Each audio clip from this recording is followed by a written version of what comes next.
in this video, I'm going to show you how to create a hole for the eyeglass case lining.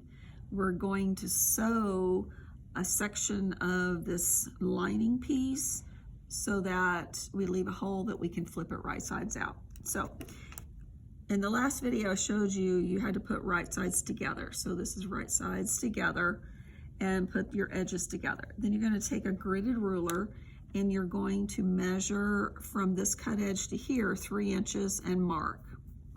Then you're going to go from this cut edge and measure 3 inches and mark. So now you can see my 2 marks. Then you can, if you feel like you need to pin it or clip it, go ahead, just make sure your raw edges are together. Then you're going to put it into the sewing machine. And the sewing machine, on the very first line past the foot, that's where your seam allowance is going to be. So make sure you put the edge of the fabric right where that little oval is on the foot. Make sure you hold the strings and put your needle down. And what you're going to do is you're going to take a couple of stitches and then take the back stitch, hold that up, and go back over those couple of stitches that you just did, because that's going to secure your stitches so they don't pull out. So you're going to continue sewing with the edge of the fabric on that first line, and when you get to this marking here, you're going to hit the reverse, go back a couple of stitches, and then go forward.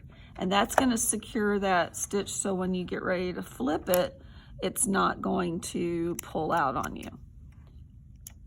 Now, where I marked that other one, I'm going to start sewing. I'm going to put the edge of the fabric on that first line right where my marking is.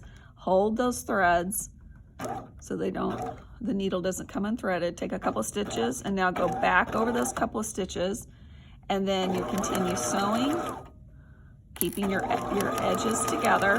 When you get to the end, you're going to back stitch a couple of stitches there, and then trim all your threads here and then here, and that's it.